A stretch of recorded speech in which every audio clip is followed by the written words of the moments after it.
Hello everyone! Welcome to Nanay Cecil Vlog. Okay, sa videong to, sinama-sama ko po lahat yung mga exercise na nagawa ko.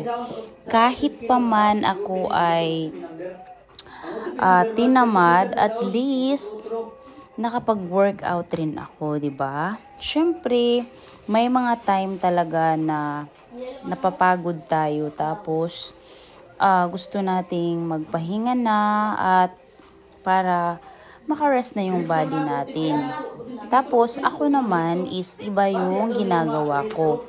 Kapag napagod ako galing sa work, kailangan kong iporsige na makapag-workout ako pag uwi. Kasi nga, ma-change yung mode ko from tiredness to good mood. Diba? Iba kasi yung feelings natin kapag napagpawisan na tayo. At masusubukan mo yan or mapapatunayan mo ito kung susubukan mo ring gawin. Yes. Kahit light workout lang, you can try also.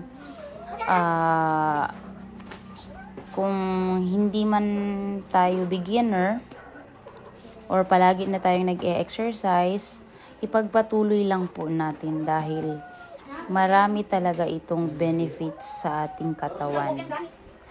At all over na, I mean general na talaga, it gives a lot of good things sa ating life. 'Di ba? Kaya napakabuti talaga na ang mga tayo, especially mga mama, kapag na-stress tayo, kailangan talaga natin humanap ng paraan para maiwasan natin yung stress. Kapag meron tayong problema, huwag nating kimkimin, kailangan nating ilabas dahil sarili lang natin yung magsasuffer.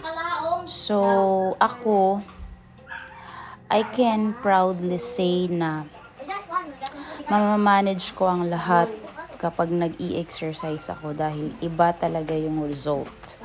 So, that is why matagal na, na nag-i-exercise talaga ako, na concentrate lang or nagpatuloy lang ako nung nag-pandemic kasi nga wala tayong ginagawa, sa bahay lang. Kaya ayun, naisipan kong ipagpatuloy yung exercises ko. Before, lang, kunti-kunti lang. Basta lang makagalaw-galaw sa mga sa ating katawan. At least man lang may exercise. Then, maganda talaga kapag consistent tayo sa ating ginagawa. Dahil yung katawan natin ay nasasanay sa mga pinagagawa natin. At believe me, totoo talaga, you will be healthy.